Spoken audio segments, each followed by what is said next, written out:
This YouTube channel does not promote any violent, harmful, or illegal activities.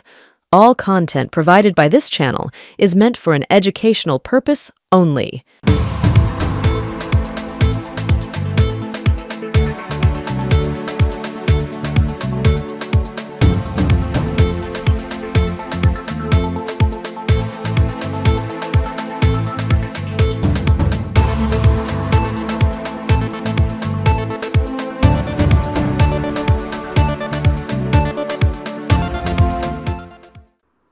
স্বাগতম, নমস্কার, আসসালামু আলাইকুম। একেবারে গোড়াতে একটা মজার কথা বলে আজকের অনুষ্ঠান শুরু করতে হচ্ছে এবং আপনাদেরকে বলি আজকের বিষয় হচ্ছে অধীর চৌধুরী এবং প্রদেশ কংগ্রেসের ভবিষ্যৎ। মজার ব্যাপারটা হচ্ছে যে তিনি ফিরেছেন দিল্লি থেকে। তিনি মানে হচ্ছেন কি আমাদের প্রবীর বিশ্বাস মশাই। এবার দিল্লির টাটকা খবর, আমি তো এতদিন দিল্লি নিয়ে প্রোগ্রাম করতাম নিয়মিত, তো সকালবেলায় তিনি আমাকে জানালেন যে আমি তো সদ্য দিল্লি থেকে ফিরেছি। আমি বললাম আমায় এবার মাফ করুন, আপনি এবার পরপর করে যান। বলে না, আপনি অধীর চৌধুরীটা ধরুন। তথাস্তু, থ্যাংক ইউ ভেরি মাচ। দেখুন, একটা কথা আমি প্রথমেই বলবো যে অধীর চৌধুরী বর্তমান অবস্থানটা কি এটা জানতে গেলে একটু কংগ্রেসের ব্যাকগ্রাউন্ডে ছোটোখাটো দুটো কথা বলতে হয়। কাজেই সেই দিক থেকেই শুরু করব। ফের একবার নমস্কার আদাব জানিয়ে শুরু করছি আজকের অনুষ্ঠান। Adhir Chowdhury, subject to Congress. দেখুন, একেবারে গোড়াপত্তনে সাংবাদিক তথা তৃণমূলের মুখপাত্র কুণাল ঘোষকে ধন্যবাদ জানাতে হয়। কুণালবাবু এক অদ্ভুত ব্যক্তিত্ব। কুণালবাবু দিনের পর দিন প্রেস মিট করেছেন এবং অনেকটা বেপাত্তা মানে নিপাত্তা করে ছেড়ে দিয়েছেন অধীর চৌধুরীকে। ও কি বলেছে দরকার নেই। শুভেন্দুর ব্যাপারে সরাসরি উত্তর দিলেও অধীর চৌধুরীর ব্যাপারে আমলই দেননি সেরকমভাবে। তো আমার একটা কিউরিয়াসিটি ছিল কুণাল ঘোষের কাছে যে কি ব্যাপার, আপনি পাত্তা দিচ্ছেন না একটা প্রদেশ সভাপতি, সামনে নির্বাচন, তিনি ফের দিল্লিতে যাবেন। এতদিন বিরোধী দল যেটা ছিল কংগ্রেসের, বিরোধী তো নেতা ছিল না, রাহুল গান্ধী হলো, কিন্তু তিনি তো অন্তত পরিষদীয় নেতা ছিলেন। একেবারে পাত্তা না দেওয়ার কি লজিক থাকতে পারে, সেটা হাড়ে হাড়ে গত কয়েকদিনের ঘটনা জানতে পারলাম, যেটা আপনাদের সঙ্গে শেয়ার না করলে অত্যন্ত অপরাধ হয়ে যায়। দেখুন, আমরা ছাত্র জীবন থেকে প্রথম যখন রাজনীতি শুরু করি তখন কিন্তু আমাদের সামনে অপশন অনেকগুলো ছিল। যেমন তখনও কিন্তু কমিউনিস্ট পার্টি করার একটা সুযোগ ছিল। তখন তো সব কমিউনিস্ট পার্টি করার জন্য একবারে ছটফট করছে, যায়নি। কারণ মার্ক্সীয় সাহিত্য কিছু পড়ার পর মনে হয়েছে যে ওটা আজকের দিনে অ্যাপ্লিকেবল নয়, এবং আজকের দিনে তো নয়। দ্বিতীয় জায়গাটি হচ্ছে যেটা ইন্টারেস্টিং, সেটা হচ্ছে রাষ্ট্রীয় স্বয়ংসেবক সংঘেরও তথ্যাদি বা সমস্ত কিছু দেখেছি। সেটার মধ্যেও ইন্টারেস্টিং মানে আমার প্যারামিটার থেকে আমি কিছু পাইনি। কাজে কংগ্রেস দলটি করেছি কারণ আমার বাবা কংগ্রেস করতেন, বা আমাদের ফ্যামিলির একটা আর্ম ফোর্স বা দেশের ব্যাপারে একটা ঘটনা ছিল। কাজে কংগ্রেসটা করেছি। এবার ছাত্র পরিষদ করে প্রথম যখন জিতলাম, প্রথম ভোটে জিতলাম, তখন আমাদের সামনে অপশন কিছু ছিল না যে কোন নেতাকে ধরবো কোন নেতাকে ধরবো না। কারণ ৭৭-এ ধসে শেষ হয়ে গিয়েছিল কংগ্রেস দলটি। ফলে আমার ব্যক্তিগত জীবনের প্রথম যিনি নেতা তার নাম মমতা বন্দ্যোপাধ্যায়। 1981, সে গল্প অনেকবারই আপনাদের বলেছি, নতুন করে বলার কিছু নেই।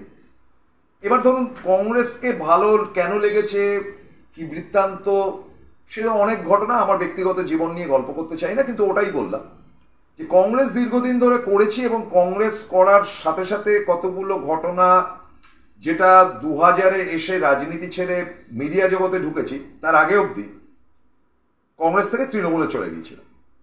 কারণ আমার ব্যক্তিগতভাবে মনে হয়েছে, বা আমার মতন লক্ষ লক্ষ মানুষ যারা কংগ্রেস করতেন তাদের প্রত্যেকের মনে হয়েছে এই কংগ্রেস দলটি মধ্যে সিপিএম এর বিরোধিতা যারা করে তারাই সাচ্চা কংগ্রেসী।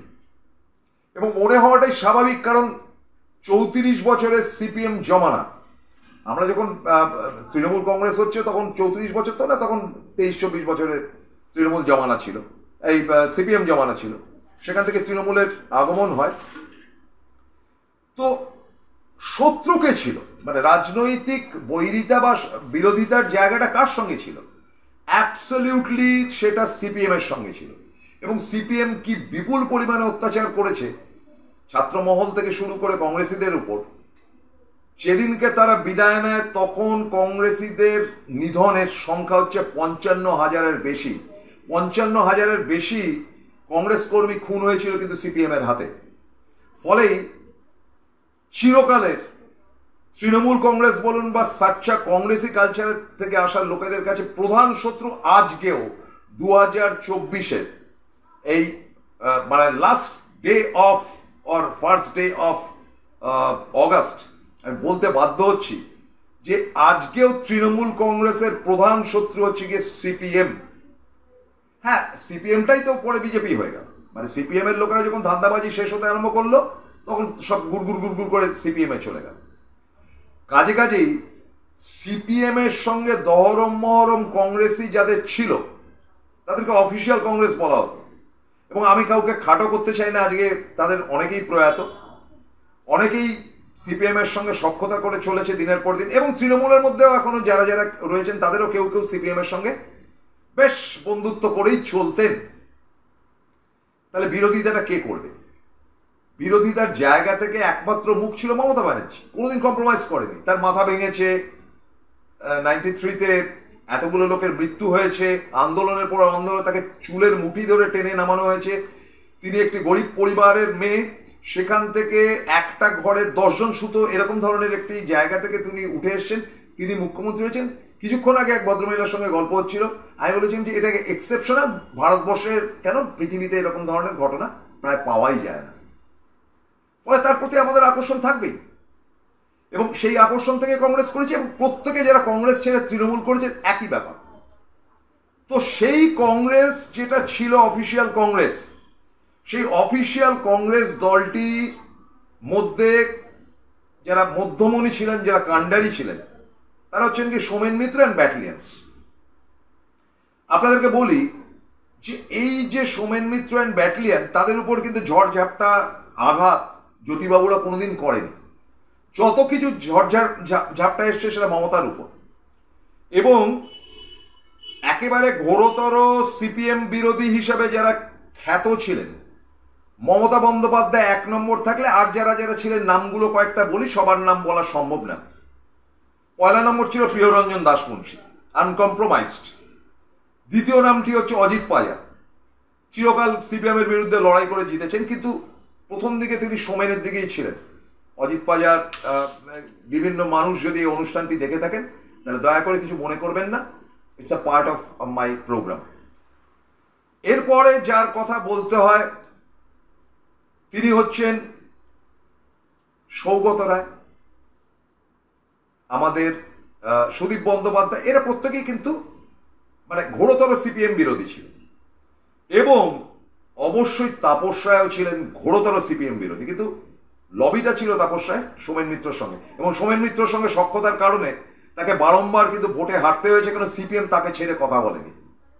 তাহলে লড়াইটা যদি ফ্যাক্ট আমাদের হয়ে থাকে সিপিএম এর বিরুদ্ধে, তাহলে আজ যখন দুটো ভাগে ভাগ হলো, আজ যারা কংগ্রেস করছেন তারা সিপিএম এর সঙ্গে হাত মেলান কোন লজ্জায়? এবং আরো একজন মানুষ ছিলেন যিনি ঘোরতর সিপিএম বিরোধী ছিলেন, আজকে তাকে নিয়ে ঘটনা। তিনি চিরকাল সিপিএম এর বিরুদ্ধে লড়াই করেছিলেন একটা সময়, মানে সিপিএম যখন ক্ষমতায় ছিল। তার নাম অদিত চৌধুরী। তিনি পাল্টে গেলেন কি করে? তাকে তো মানে নিশ্চিন্তে বলতে পারি যে বিমান বোস, অনিল বিশ্বাস স্পেশালি, তাকে তো হাজতে ঢুকিয়ে দিয়েছিলেন। তিনি তো জেল খেটেছেন এবং বিধায়ক হিসাবে জেল খেটেছেন, তারপরে তো পরে লোকসভায় আসেন।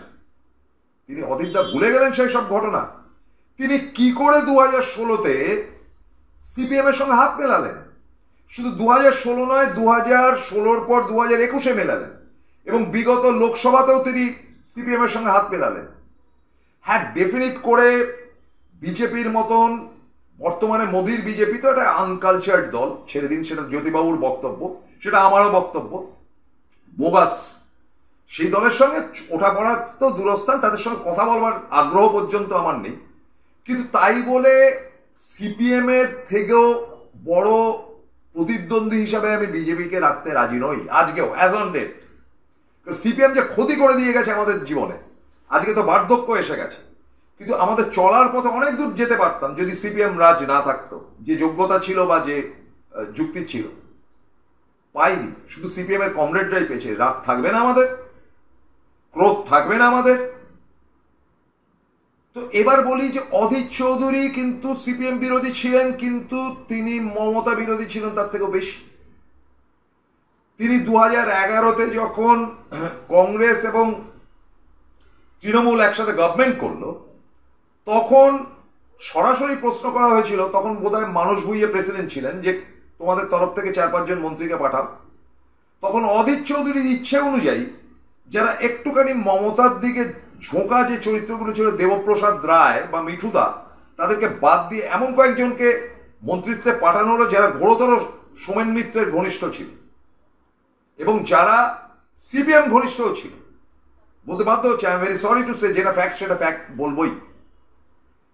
তো সেই অধীর চৌধুরী পরবর্তী অধ্যায়ে একেবারে গলায় গলায় ভাবলো, এবং এখানে আমি কংগ্রেসদেরকে অত্যন্ত দৃঢ় ভাষা, আজকেও যারা কংগ্রেস করেন কি মনে করলেন আই ডোন্ট কেয়ার, আপনারা কি করে সিপিএম এর সঙ্গে হাত মেলালেন, যে সিপিএম এর হাতে 55,000 লোক খুন হয়েছে, যে সিপিএম এর জমানায় একেবারে গুলি চলেছে, যে সিপিএম এর আমলে আমরা কিচ্ছু করতে পারিনি, আমাদের কোন ঠাসা করে দেওয়া হয়েছে, বুথের পর বুথ দখল করা হয়েছে। ডেফিনেট করেই বিজেপি আজকে প্রধান প্রতিপক্ষ, কিন্তু বিজেপির ক্ষমতা ছিল না তৃণমূলের সঙ্গে লড়াই করার, যদি না সিপিএম এর এই আবর্জনাগুলো বিজেপিতে গিয়ে ভিড়ত। দলটা ক্ষয়ে আজকে এই অবস্থায় গেছে। I don't mind, CPM is not suppose to my program today, কিন্তু অধীর চৌধুরী সিপিএম এর সঙ্গে হাত মিলিয়ে পক্ষান্তরে কংগ্রেস দলটিকেই শেষ করে দিলেন। কারণ সিপিএম এর সঙ্গে যারা হাত মিলিয়েছে তারা শেষ হয়ে গেছে সারা ভারতবর্ষে, তাই তথ্য। এবং এই যে রাহুল গান্ধী সিপিএম এর সঙ্গে কোথাও কোথাও হাত মিলিয়েছেন ঠিকই, কিন্তু ওয়াইনাড থেকে শুরু করে বিভিন্ন জায়গায় রাহুলকেও গালাগাল দিতে হয়েছে সিপিএমকে বা বামেদের। তো সেইখান থেকে বক্তব্য খুব সুস্পষ্ট যে আজকে অধীর চৌধুরী বারবার করে সিপিএম এর সঙ্গে হাত মিলিয়েছিল, এবং মমতা বন্দ্যোপাধ্যায় যখন ইন্ডিয়া জোটটি তৈরি করেন সেই সময়টা অধীর চৌধুরীর কাছ থেকে জিজ্ঞেস করা হয়েছিল যে তুমি কি করতে চাও। অধীর চৌধুরী পরিষ্কার বলেছিলেন মমতার সঙ্গে কোনো কম্প্রোমাইজ নেই, আমরা সিপিএম এর সঙ্গে হাত মিলিয়ে চলবো। অধীর চৌধুরী বলেছিলেন যে আপনারা ইন্ডিয়া জোট করছেন করুন, আমার কোনো সাপোর্ট নেই। যেটা ফ্যাক্ট, যেটা জানেন না আপনাদের বলছি, ভেরি রিসেন্ট 4-5 মাসের ঘটনা বলছি। অধীর বলেছিল যে মমতার সঙ্গে আপনার হাত মেলাচ্ছেন মেলান, কিন্তু আমি হাত মেলাবো না, আমি তাহলে দরকার হলে আলাদা দল করে, নইলে নির্দল হিসেবে ভোটে দাঁড়িয়ে আমি জিতে আসব। তখন কংগ্রেস কিন্তু মেনে নিয়েছিল তার কথা, তার কারণটা অধীরের উপর ভরসা ছিল কংগ্রেসের। এই ভরসার জায়গা থেকে অধীরকে স্পেস দেওয়া হয়েছিল, কিন্তু পপাত ধরণী তল অধীর হেরে গেলেন এবার, এবং হেরে যাওয়ার পর প্রায় দিকশূন্য হয়ে পড়লেন। এইবারে গল্পটা আমি শুরু করছি। আজ থেকে দিন 7 আগে বা 5-6 দিন আগে অধীর চৌধুরী দিল্লিতে গিয়েছিলেন। তিনি নিজেও ইচ্ছায় গিয়েছিলেন নাকি তাকে দেখা করতে বলা হয়েছিল, এই নিয়ে কনফিউশন থাকতেই পারে। কিন্তু একটি কথা আপনাদেরকে বলে দিই যে অধীর চৌধুরীকে বলা হয়েছিল যে পারলে দিল্লি এসো, পারলে। অধীর তুমি ছাড়া আমরা অচল, এটা একসময় বলা হতো, কিন্তু এবারে তিনি হেরে যাওয়ার পর তাকে পাত্তা দেওয়া হয়নি। পার্ট নাম্বার 2, এটা আপনাদের প্রথম বলছি, লাস্ট 5-6 দিনের ঘটনা বলছি। পার্ট নাম্বার 2, রাহুল গান্ধীর অত্যন্ত ঘনিষ্ঠ যে 2 নেতা, তাদের একজন হচ্ছে জয়রাম রমেশ এবং আরেকজন অবশ্যই খার্গে সাহেব, এবং তার সঙ্গে তো আরো বিভিন্ন বেণুগোপাল ইত্যাদি ইত্যাদিরা রয়েছেন যারা রাহুলের চারিপাশে থাকেন। এই খার্গে সাহেব এবং বেণুগোপাল রাহুলকে এটা কনভিন্স করাতে পেরেছে যে মমতার সঙ্গে দুশ্মনী করাটা একদম উচিত হবে না, এবং মমতাকে আমাদের চাই, সে একটা ফেস এবং একমাত্র মহিলা মুখ্যমন্ত্রী তো বটেই এবং মহিলা লিডারও বটে ইন্ডিয়া জোটে। একই কথা কিন্তু শোনা গেছে বারবার করে সোনিয়া গান্ধীর মুখে। রাহুল গান্ধীও কনভিন্সড হয়েছে এবং আপনাদেরকে বলি যে এই মুহূর্তে অভিষেক বন্দ্যোপাধ্যায়ের কড়া নির্দেশিকা রয়েছে যে কংগ্রেসের বিরুদ্ধে কোনো উল্টোপাল্টা কথা বলা যাবে না, কংগ্রেসকে গালিগালাজ করা যাবে না। তবু মমতা বন্দ্যোপাধ্যায় খানিকটা সমালোচনা করেন প্রদেশ কংগ্রেসের, মানে রাজ্য কংগ্রেসের, কিন্তু আপনারা দেখবেন যে অভিষেক বন্দ্যোপাধ্যায়ের মুখে কিন্তু কংগ্রেসের বিরোধিতা নেই। এবং কুণালকেও দেখবেন, কুণাল ঘোষও কিন্তু কেন্দ্রের কংগ্রেসের বিরুদ্ধে কথা বলছেন না, কোথাও একটা আন্ডারস্ট্যান্ডিংলি কিন্তু তারা চলছেন, কারণ ইন্ডিয়া জোটের কম্পালশন সেটাই।